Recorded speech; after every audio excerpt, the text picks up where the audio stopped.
Okay, so what I would like to do today is to move a little bit faster. And here's the reason. Well, we'll see if we can. Today we're in chapter 26, Kaf Vav, and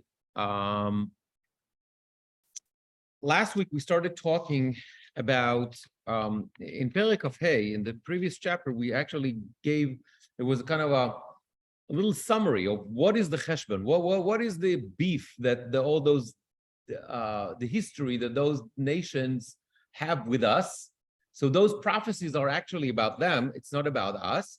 But what we did is we went through Jewish history from the Torah, from the Nevi'im, throughout the history, and we looked at what is the history of each of those nations and perhaps understand why they're punished also, as yechezkel describes in those prophecies.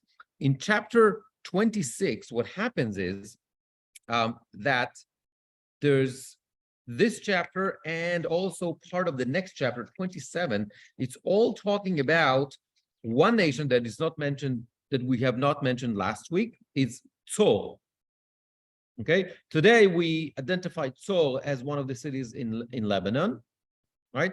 Usually Tzor and Sidon, and actually here there's a distinction between Tzor and Sidon. You gotta understand also, when we talk about that time, when we talk about a kingdom, we're not talking about like today kingdom. A kingdom could be like, one city, like, the size of LA is probably bigger than much bigger than a lot of the kingdoms in the old world, right? Even Tel Aviv is probably bigger than a lot of the kingdoms that existed at that time. So when we talk about Seoul, we're talking about today is a little city, not a little, but whatever. It's a city. Back then, we're talking about Seoul as a kingdom with a king and the whole thing. Okay, fine. In a similar, by the way, it was a similar way, just like much later on in Europe. You had like in Europe, you had like, for example, Germany had like all those provinces and everything, like, there was the rule, and this was like, it's like a couple of thousands people, and that was the rule, that was the whatever, the Dutch, the king, whatever of all that stuff before it was one big state, and so on and so forth. Okay. So what I would like to do today is kind of go quickly on chapter 26 and half of 27. Hopefully we'll be able to do that because I want to complete this entire, what we're dealing with Tzor specifically. So as we're going to see, Tzor itself was also happy when Yerushalayim fell. And therefore, the prophecy about Tzor comes at this point next to the prophecies that we dealt with, all the other nations that we dealt with last week. So it makes sense that it's in that, as I explained last week, it's kind of its own unit, those chapters 25 through 33. Okay, fine. So Tzor is a kind of unusual case. First of all, it was a tiny island. Okay, couple of hundreds of meters from the seashore, from the shore of Lebanon. Today, it's actually part of Lebanon, but as we're going to see what happens, only in the times of Alexander the Great, they built the way that connects the island to the mainland. Okay, so up until that time, we know that from history. I'm not making anything. Up until that time, it was an island, and therefore it was a kingdom by itself. Now, the mainland, Lebanon, and more specifically Sidon, which is the city next, Sidon, provide the people of Tzor with water and all sorts of other whatever they needed. Yeah. So, but Tzor was very powerful. Why? Because it had a very big, relatively speaking, and developed sheep's and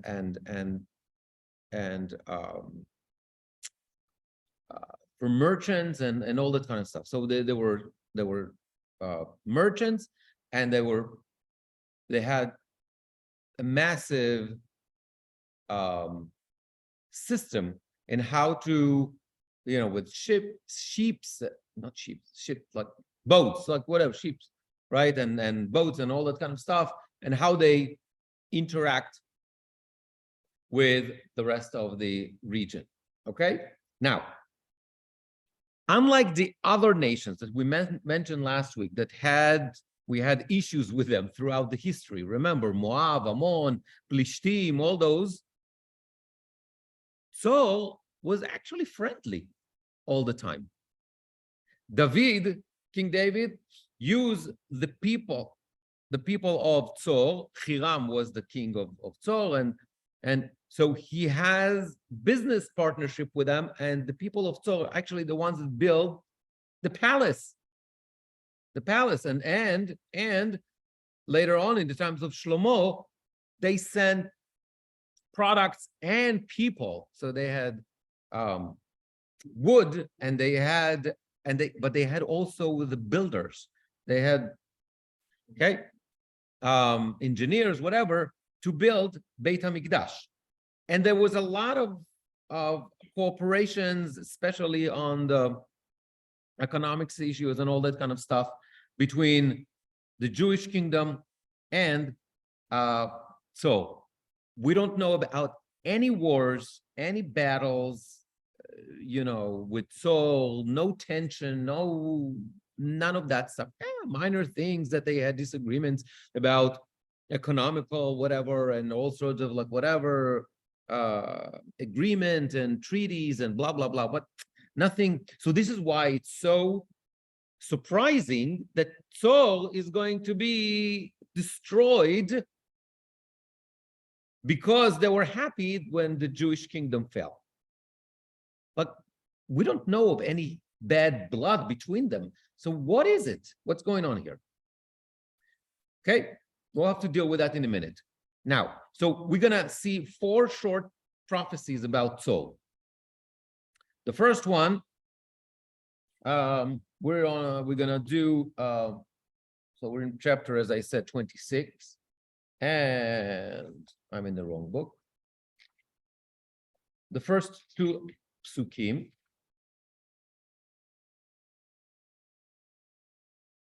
Okay, the first 2 psukim. ויהי ב12 שנה באחד לחודש, היה דבר אדוני אלי לאמור, בן אדם, יען אשר אמרה צור על ירושלים האח, נשברה דלתות העמים, נשא בה אליי, עם מלאה החרבה. It happened in the 11th year, on the first of the month, that the word of Hashem came to me, saying, Son of man, because Tyre, I guess Tyre, whatever, has said of Jerusalem, hurrah. You remember we saw that word last week, he'ach. The gateways of the nations have been broken.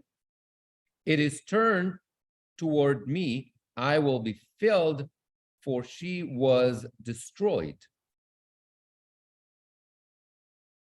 So Saul is described like, it's a little bit different story what happened with the other nations in the previous. So yes, they say he'ach like the other ones, like the Ammonites, for example. However, the reason is different. It's not that we have history or something theological or whatever, any of that stuff, but rather money. It's good for our business. It's all about business. It's about money. Economics. Yerushalayim is daltot ha'amim, meaning, Radak says to us, interpret that, it's the city. Here's the Radak. שהיו נכנסים ויוצאים בה סוחרים בסחורתם מכל העמים. It's the city where all the merchants from all over the world pass through. Okay, it's an economic hub. That's Yerushalayim. Therefore, what's going to happen? Saul says, now that Yerushalayim is destroyed, who's going to be the economic hub of the region? We are. So it's good for us. This is why we're happy. Naseh ba'elai, they're going to come to me, all those merchants. That's what they're saying. Okay? So Saul doesn't feel any sadness that Yerushalayim is destroyed, even though they had good relationship with. It's just business. It's just economics. It's just money. Okay? They betray Israel, and they're trying to make a profit from the fact that the Jewish kingdom is destroyed. And therefore, the punishment that they're going to have, I'm going to read verses 3 to 6. לכן, כה אמר אדוני אלוהים, הנני עלייך צור, ועליתי עלייך גויים רבים כעלות הים לגליו, ושחטו חומות צור, והרסו מגדליה, ושיחתי עפרה ממנה, ונתתי אותה לצחיח סלה. משטח הרמים תהיה בתוך הים, כי אני דיברתי, נאום אדוני אלוהים, והייתה לבז לגויים, ובנותיה אשר בשדה בחרב תהרגנה, וידעו כי אני אדוני. Therefore, thus said Hashem, behold, I'm against you, O Tyre, and I will bring up many nations against you, as the sea brings up its waves. They will destroy the walls of Tyre and break down her towers. I will scrape away her soil from her and make her into a bare rock. She will be a spreading place for nets in the midst of the sea, for I have spoken the word of Hashem, and she will be plunder for the nations. Her daughters that are in the field will be killed by the sword, then they will know that I am Hashem. Yeah. The last assault from the previous spirit Yeah. is also describing what's going to be, but it's something about what if you stay and take it. Well, we did with Ammon and Moab and all that kind of stuff before. Last assault. Yeah. Still, it is what the concept is at the same time, because the first assault of Hava it's mentioning the time. No. So I don't No. It's not the same time. So as I said before, this is a collection from chapter 25 to 33. We have a collection of prophecies about different nations, and those prophecies are not connected. Some are to be happen before the destruction of Yerushalayim, some after. All that it's just they are gathered in this subunit. Why? Because they're not dealing with the Jewish people. That's the only reason. So, okay. So they are from all over, let's call it the history of yechezkel. And we have like some of them, we have the dates. Okay, so it's in the 11th year, it's way after. Like, for example, where he sits technically in Babel. Okay? Okay, so the punishment of Tzor, we understand. There's a direct correlation between the punishment and what they did. So they are a kingdom that is located on an island. There was whatever they had was not enough for them. They wanted to take advantage of the destruction of Yerushalayim in order to create benefits and create new economic opportunities for themselves. So therefore, yeah, they will have the visit of Amim Rabim of other nations, but they're not going to come in order to have some economic treaties with them. They're not coming to as merchants, they're coming to destroy. So yes, indeed, you're going to have visitors as you wish, but they're not coming to help you to invest, but rather they're coming to destroy. And so is going to be a desolated island. Yes.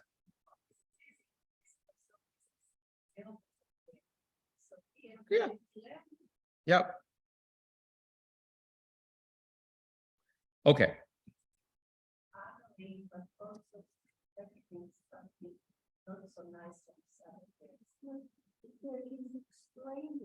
Yeah.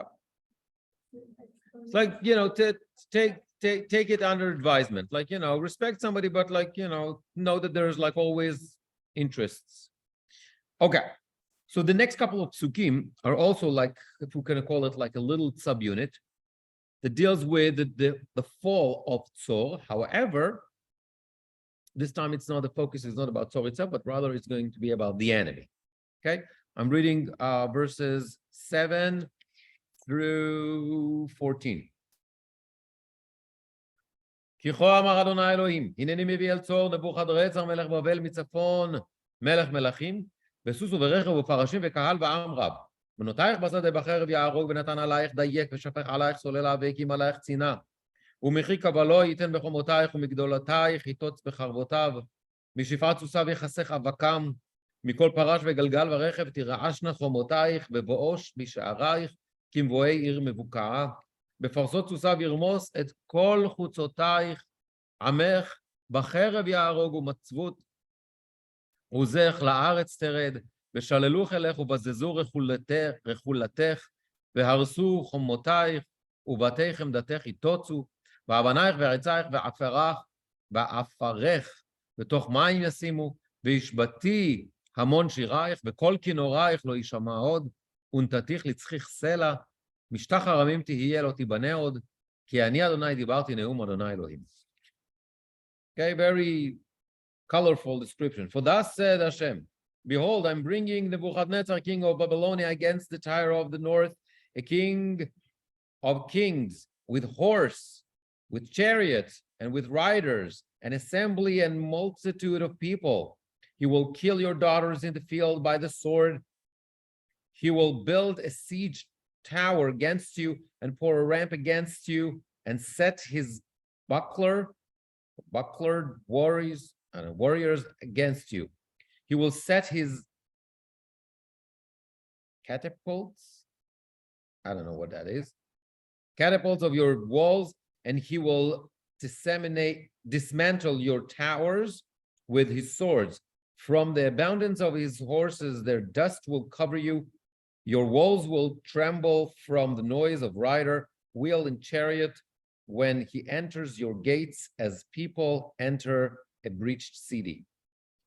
With the hooves of his horses, he will trample all your streets. He will kill your people by the sword, and your pillars of strength will descend to the ground. Then they will plunder your wealth and despoil your merchandise. They will break down your walls and smash your houses of delight, and they will throw down your walls and dismantle the houses of your delight. Your stones, your wood, and your dust will place into midst of the water.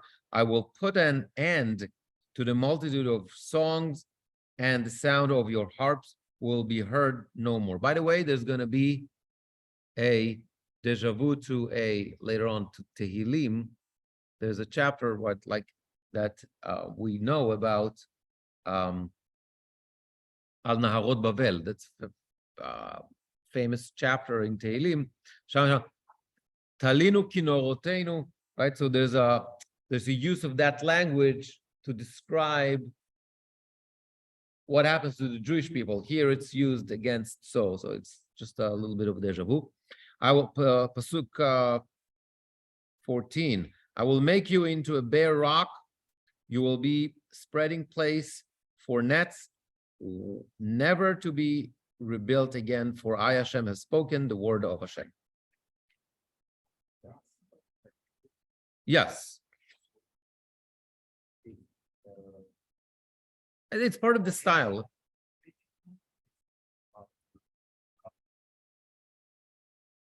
It's not really, I mean, it's the same idea, but it's not real. Like, I know, 10 and 11. But it's not exactly the same words. It's the same concept. But that's, as we said.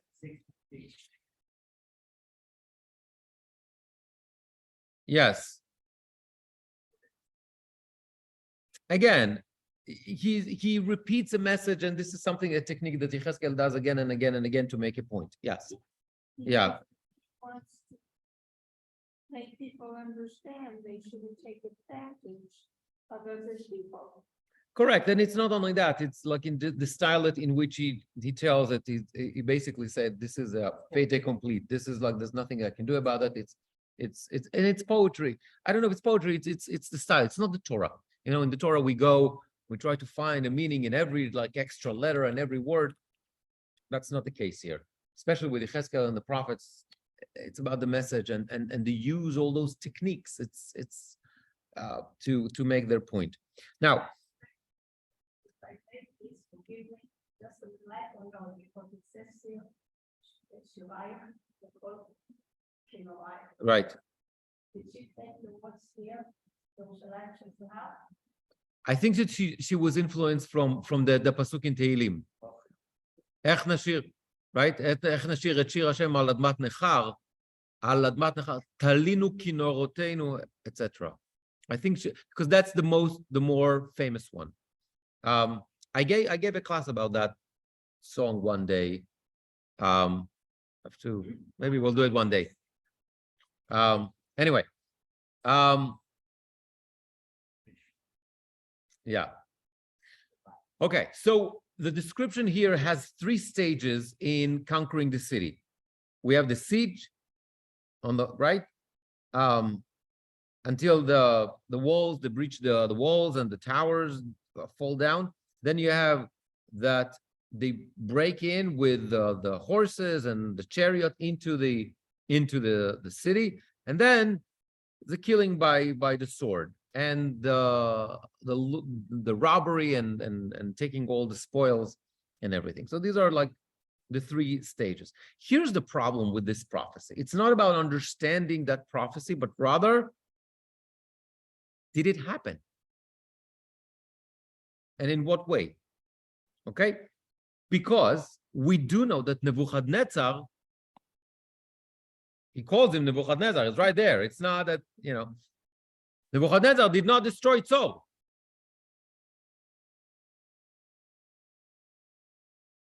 So if we go into post-biblical whatever liturgy, so for example, Yosef ben Matityahu, Josephus Flavius, he talks about this siege on Tzor that took place in the years 585 to 571 BCE. But that siege did not end with the destruction of Tzor. They didn't conquer that land. You know what happened? Much later, the times of Alexander the Great. Only then. And indeed, as I mentioned, he connected the island to the land and it was able to approach. So how are we supposed to understand that? Because if Yechezkel didn't talk about anyone, it's just going to say, if Yechezkel said, it's going to happen, okay, so we can say, fine. So it happened later on in times of Alexander the Great. That's fine. I can live with that. But he's talking specifically about Nebuchadnezzar.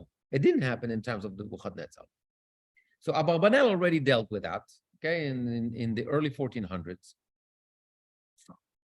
And that's exactly what he says. He said that the prophecy doesn't say that everything is going to happen, all those stages are going to happen in the time of Nebuchadnezzar, but rather that the process of the fall of Tzor is going to start with Nebuchadnezzar. Eventually, it's going to be completed by somebody else much later, but it's okay. It started by Nebuchadnezzar. That's the Abarbanel. Fine. But perhaps there's another way to explain it. If you look at chapter 29 for a second, indulge me. Go to chapter 29. Okay, there's one verse here. Chapter 29, verse 18.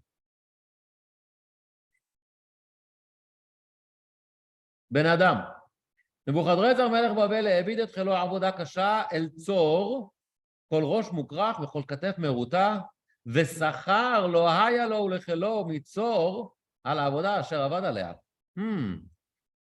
Perhaps that's a hint. Son of man, Nebuchadnezzar, the king of Babylonia, had pressed his army to perform a difficult labor against Tyre. Every head was made bald and every shoulder peeled.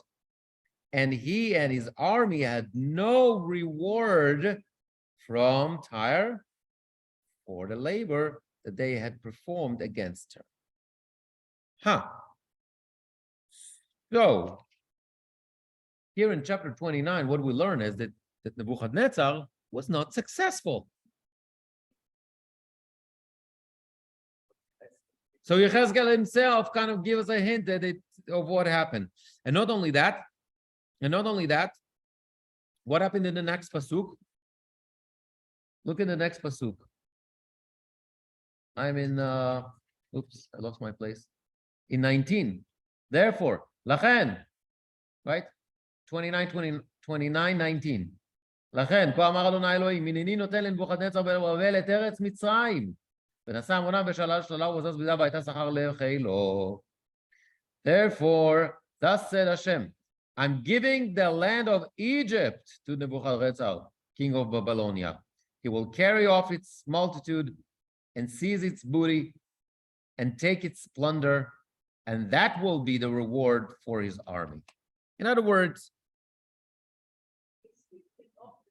he's giving a substitute. He's giving a consolation prize for all the hard work and all what he tried against Saul, and it didn't work. So as a consolation prize, he's going to get Egypt. He will not? Yeah,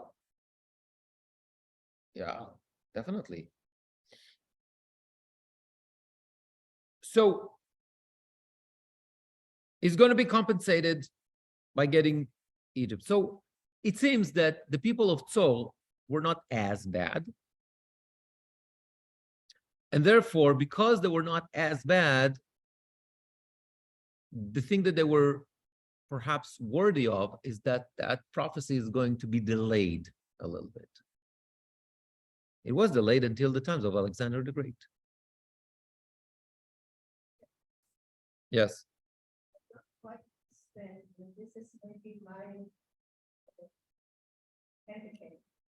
Why is he excited about other nations? I can understand for a certain point that if he wants to give an example. So we said it, okay, so we addressed it in the very beginning of last week. And last week we said that there was a huge fear there's going to be Chilul Hashem. People are going to say, what happened to the Jewish people? They're destroyed. Their temple is destroyed. Their city is destroyed. It means the Jewish God is dead. In order to prevent that, God said, I have to deal with all the rest of them. And why? Yes, the Jewish people merit their punishment. They deserve it. They're going to get it. But all the others, they deserve a punishment too. So yes, there were soldiers, so to say, but you know what? You don't have to do, right? So the fact that they participated and the fact that they, it's a classic question about why Paro is punished if God, and when we got, right, God hardened his heart. But we say, there's a bchira chofshit, there's people have a choice. There's one approach to do that. Another approach to say, look, God has his own cheshbon. We can't understand that, right? Because God looked throughout, from the beginning till the end of history, we have a very narrow window through which we see things. So there are different approaches to look at that. But the point is that the other nations need to be punished for what they did for us. So in the previous chapter, we dealt with all those nations that had a long history with us. Now we're dealing with Saul that also, even though it was not so obvious, still. But that's what happens. So they need to be punished. Okay. So that's the story with that. Now, the next prophecy is going to deal with it's a description of, like, to paint it in another color. The fall of Tzor is, what's the reaction? So we heard, like in the beginning, it was the first prophecy is kind of, what's from Tzor itself, right? Oh, they're falling, all the merchants are going to come to us. Great. The second one is what? The second one is how the enemies are going to attack, right? That's the kind of the meat and potatoes of that prophecy. The third one is talking about what the other nations are saying. Okay, so I'm in 15, going to read 15 through 18. Back at chapter 26, 15 through 18. כה אמר אדוני אלוהים לצור, הלא מכל מפלתך בעינוק חלל בהרג הרג בתוכך ירשו האיים, וירדו מעל כסאותם כל נשיאי הים, והסירו את מעליהם ואת בגדי רקמתם יפשוט וחרדות ילבשו על הארץ ישבו, וחרדו לרגעים ושממו עלייך, ונשאו עלייך קינה ואמרו לך, איך עבדת, נושבת מימים העיר ההוללה, אשר הייתה חזקה בים, היא ויושביה, אשר נתנו חיתיתם לכל יושביה, עתה יחרדו האיין, יום מפלתך ונבהלו האיים, אשר בים מצאתך. Let's do it quickly in English. Thus said Hashem to Tyre, will not the islands tremble from the noise of your downfall, with the groan of the slain as slaughter is perpetrated in your midst? Then all the princes of the sea will descend from their thrones, remove their robes, and remove their embroidered garments. They will grab themselves with trembling and sit on the ground. They will tremble for fear of destruction and astonished because of you. They will take up a lament for you and say of you, how have you perished, you who are settled by the seas? They laughed, they loaded city that was mighty in the sea, she and her inhabitants, who had set their terror upon all the sea's inhabitants. Now the open places will tremble on the days of your downfall, and the islands of the sea will be confronted by your exile. Correct. So here, obviously, the description of this lament is let's call it a poetic. It's a poetic device to kind of paint for us the downfall of Tzor.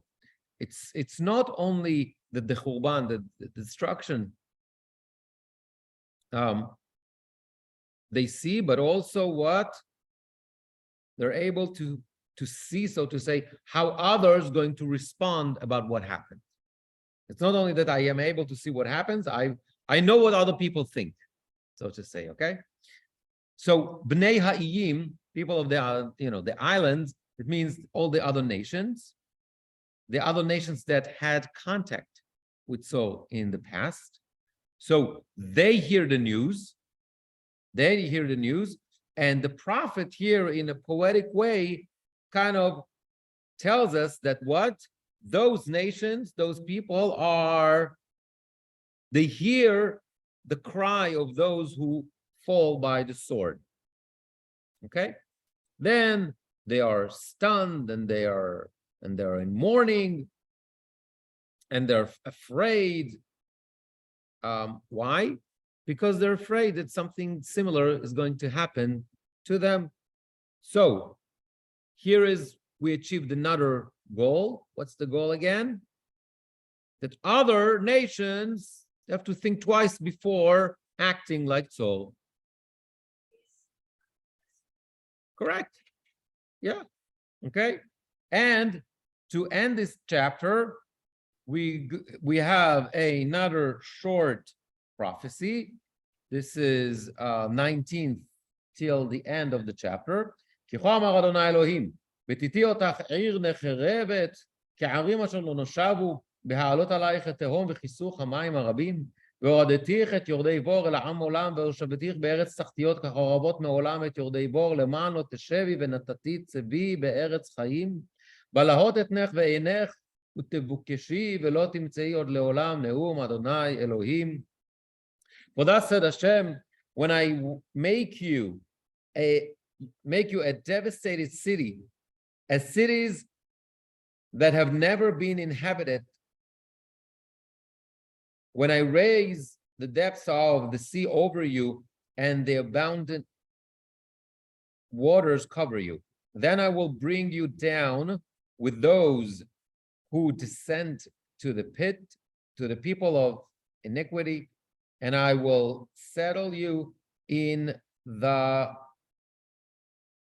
nethermost depth of the earth, like the cities that were devastated in antiquity, with those who descend to the pit, so that you will not be inhabited. Okay, but I will bestow splendor upon the land of life. I will make you into fright, and you will be no more. You will be sought, but you will never be found after, forever. The word of Hashem. It seems that after all those prophecies of destructions all become reality, so is going completely to be destroyed and will fall down to whatever that means, downfall, whatever, and like to the depth of whatever, and will never found again. Okay. Now, as I mentioned before, first of all, the practical reason and the other thing is from, I don't know, let's call it theological reasons. One, it's we're not done with soul with this chapter. We have to go to the next chapter now, to 27, because we're not done with soul. So I want to wrap it all. So we're going to go to chapter 27 now. Just reminding you, the division of our Bible into chapters, it's not a Jewish division, right? The Jewish division is for psukim and parshiot, not what we call a parasha, a parsha in the Torah, but rather parshiot. So if you look at the actually at the text, you will see that sometimes you have spaces, right? Spaces. So each section that has spaces, that's called parshia. Okay, it's a paragraph, and we have two types of them: parshia stuma, parshia ptucha, whatever. This is the Jewish division for parshiot. It means that there's like, this is one inyan, this is one topic, this is another topic, this is another topic. Okay. Cong Langston, who was a archbishop in England, and he creates a division of the Bible to chapters. Okay, many of them are based on themes, thematical, like things that he thought made sense, all that kind of stuff. A lot of the stuff is the Christian, a lot of Christian theology, a lot of we understand. There are like some fascinating examples, especially in the Torah. Maybe we should delve into that one day. One day I'm going to do a series about all that stuff, like comparing the Jewish division and the Christian division of the Bible, and try to deal with that.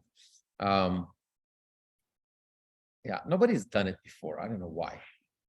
And try to find like why did he do what he did every time? What is he trying to show? So anyway, but sometimes it's just editorial choices that he made. Okay, a chapter is like roughly a certain length, and we're going to chop it here. So that's what happened with our chapter. Even though the prophecies about soul continue in the next chapter, Langston decided this is the end of the chapter. So we're going to ignore Langston here. I'm going to continue with soul into chapter 27. Yes. Yeah. did this was books or was still rolls? Still rolls. Still rolls. I think so. Langston was Robert Langston.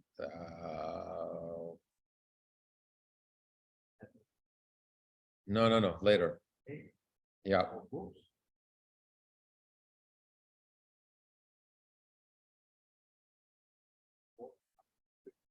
That's what I'm trying to.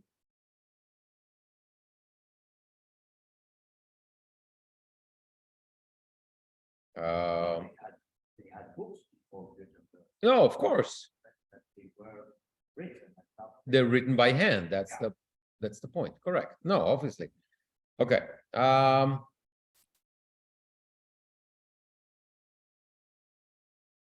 Langston.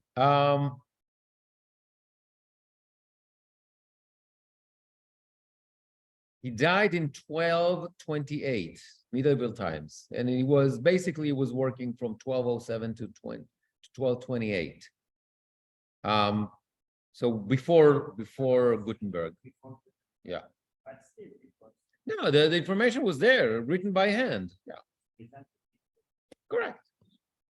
one study. It's okay. Good. Okay. So chapter 27 continues to deal with the destruction of Tzor. And here there's a lament that describes the greatness of Tzor, obviously in the old days, the greatest of Tzor, and the relationship that it had with many other nations, and the fall that she had, and the impact that it had on the other nations that she had business with. And what's the point of all that? The point is to show that destruction of Tzor is a fait accompli. It's a given. They cannot change that. In a similar way that we learned about the Jewish fate, that's it. God has made up his mind. It's going to happen. Finished. Okay, so let's delve right into it. The first part in this lament describes the beauty of Tzor by comparing it to a beautiful, think about like, I don't know, cruise ship. No, a cruise ship, a ship. Yeah, okay? Like, a fancy cruise ship, okay? So I'm going to read verses 1 through 7. וידבר אדוני אלי לאמור, ואתה בן אדם, סע על צור קינה, ואמרת לצור, היושבת על מבואות ים, רוכלת העמים אליים רבים, כה אמר אדוני אלוהים, צור, את אמרת, אני כלילת יופי, בלב ימים גבולייך, בונייך כללו יופייך, בראשים משניר בנו לך, את כל לוחותיים, ארז מלבנון לקחו לעשות תורן עלייך. אלונים מבשן עשו משעותייך, קרשך עשו שן בת אשורים, מאיי כיתים. 6 ברקמה ממצרים היה מפרסך להיות לך לנס, תכלת וארגמן מאיי אלישע היה מכסך. So, a lot of, words that are not really clear here. Okay. But the prophecy opens with this description, kind of objective, let's call it objective description of Tzor. It's a city, kingdom, whatever you want to call it, that sits by, that has ports facing the sea, and is a main traffic junction of merchants going through, economic, whatever, all that kind of stuff. So takes pride with its beauty. Beauty, obviously, here is the success, right? Economic success. And the description of the psukim is indeed that this is very unusual. Not only because so was a island, but also it was a very fancy place. You know, there were description of and in details about the quality of the material that were used to build it and the effort to achieve those materials, like, you know, all sorts of exotic places and whatever that they had to get the materials from in order to create that fancy cruise ship, right? So, okay. I mean, look at verses 8 and 9, right?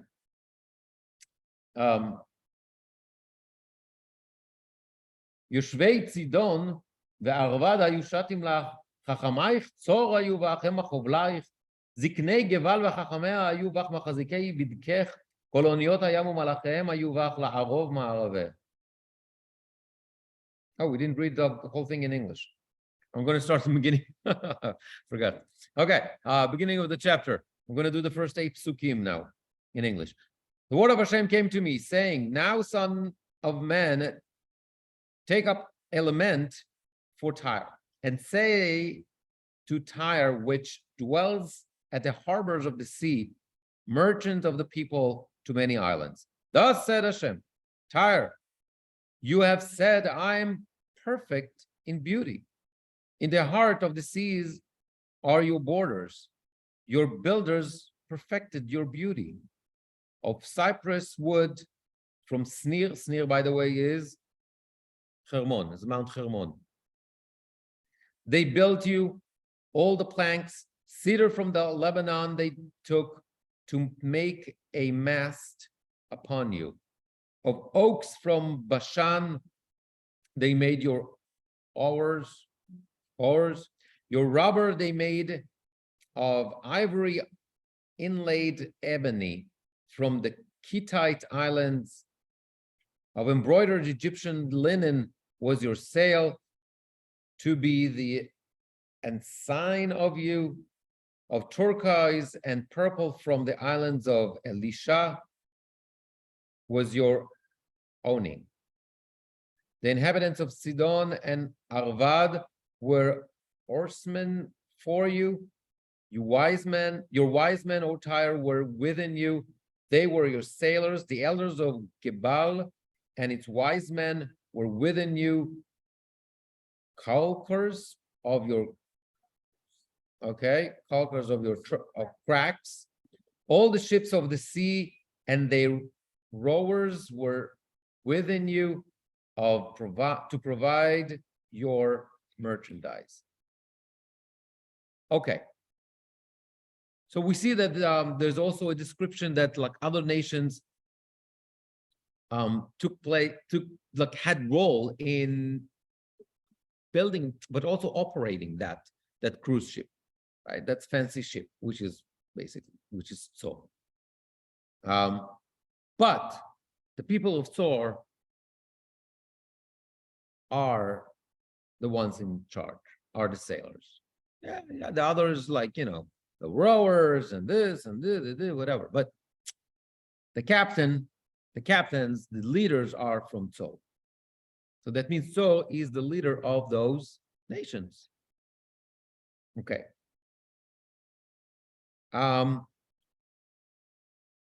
Then next psukim, let's go all the way to 11, for example. פרס ולוד ופות היו בחילך, אנשי מלחמתך, מגן בכובע תילו בך, המה נתנו הדרייך.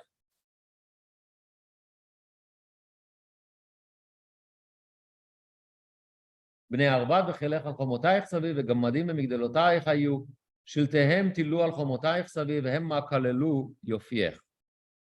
Persia, Lud, and Put were in your army, your men were of war, they hung shields and helmet in you, they provided your beauty, the sons of Arvad and your army up on your walls and around, and the gamadim, I don't know what that is, were in your towers. They hung their shields upon your walls all around. They perfected your beauty.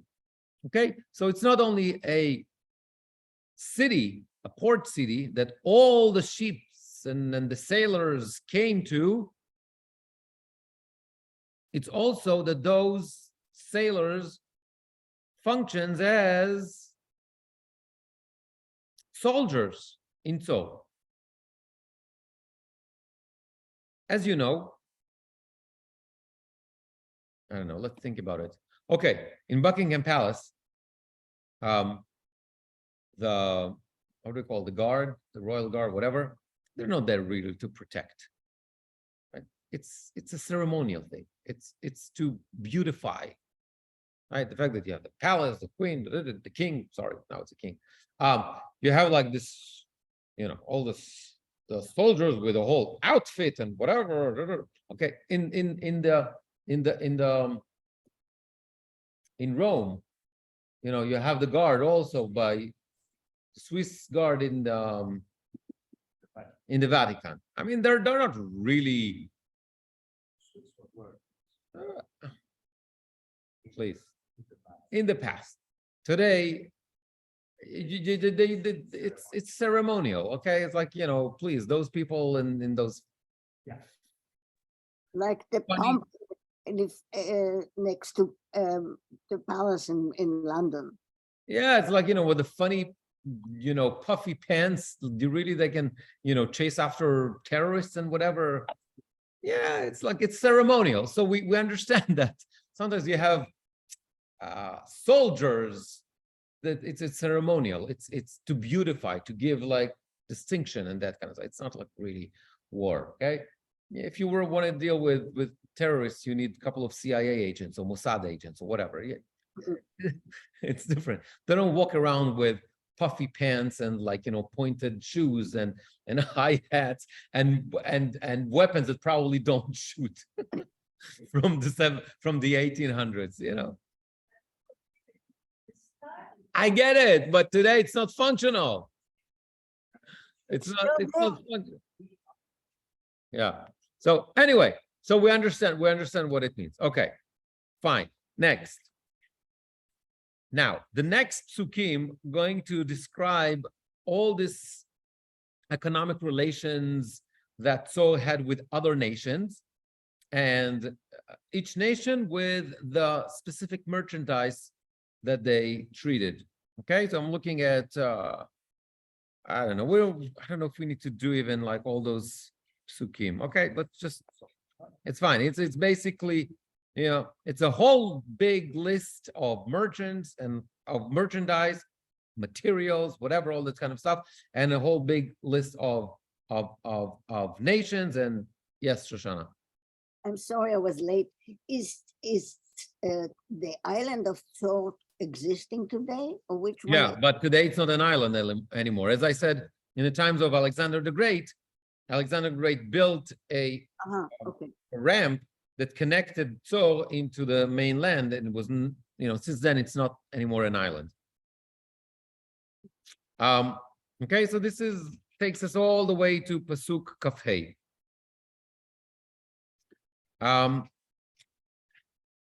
It's basically, I'm not going to read the whole thing. It's basically a long list, very colorful list of nations.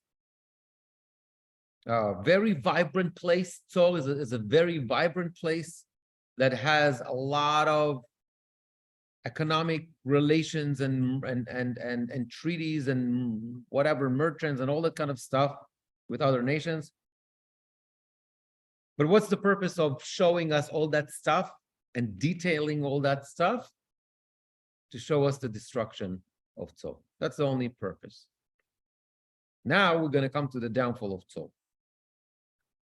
So this great variety that we saw of people, all the people from the different nations, and they're all coming, and all the different merchandise and all the materials that they're dealing with, blah, blah, blah, blah, blah, blah, blah, blah, blah. It's like a huge market, right?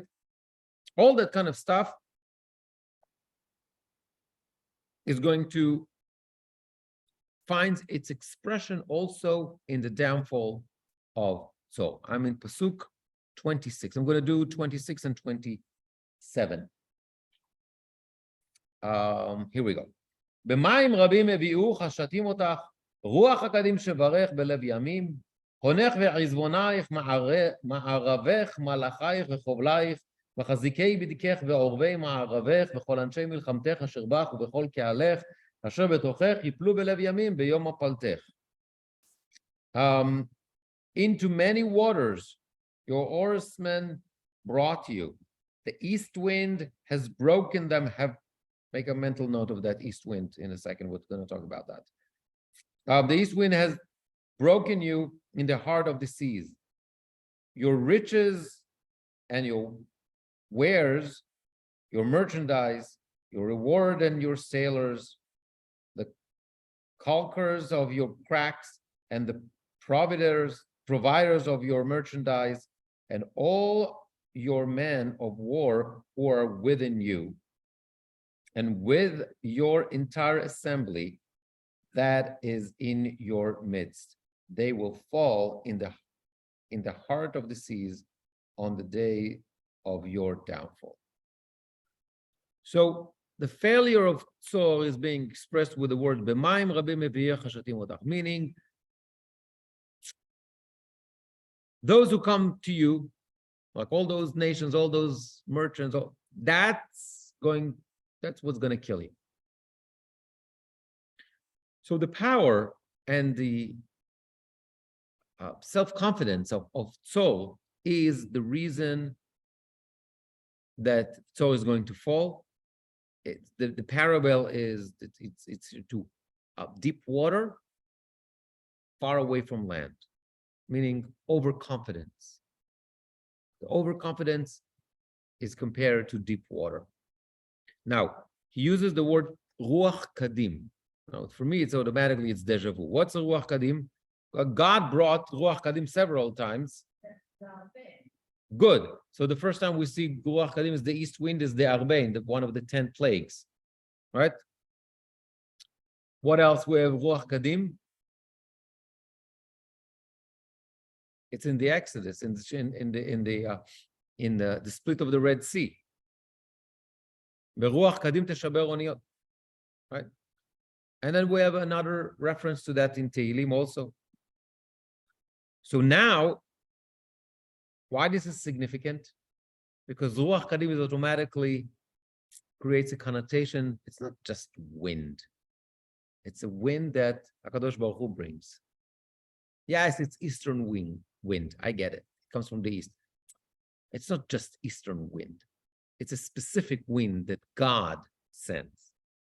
So now that wind is going to what? Be, right?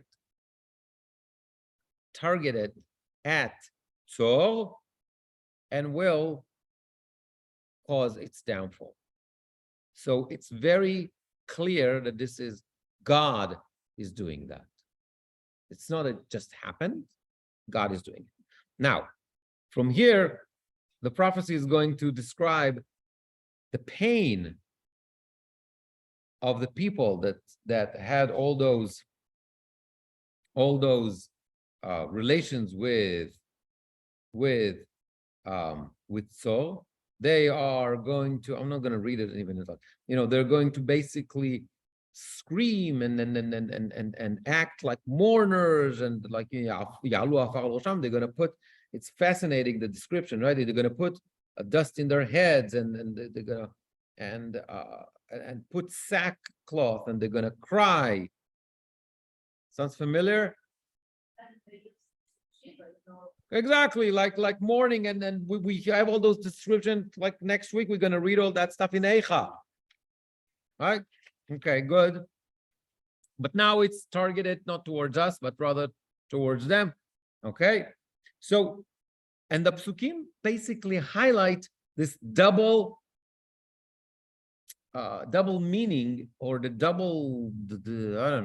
double function of that mourning of those nations. On one hand, they're frightened because if such a strong kingdom falls, well, that's frightening because okay, if they fall, well, what about me? Right. On the other hand, it's also wait. If they fall, I fall because I depend on them. It's not that I'm. It's not that I fear because they're so strong, but it's also because I'm connected to them economically. So if they fall, I fall. So this is the double function of the fear of those nations. Now, similar to what we had in chapter 27, we have in 28. It means, but I think we'll have to do that next week, pick up next week. So Langston here also cut that chapter, but even though chapter 28 is still continued dealing with Saul, but now it's going to be a different aspect of Saul. So we spoke about the city, we spoke about the enemies, we talked about the other nations that had relations with Saul. Now it's going to be number 28 is going to be what? The king of Saul. So that's going to be the half of the chapter, the next chapter. I'm going to do that next week. And we'll continue then. So next week we'll start with chapter 28. Yeah, next week, Tuesday.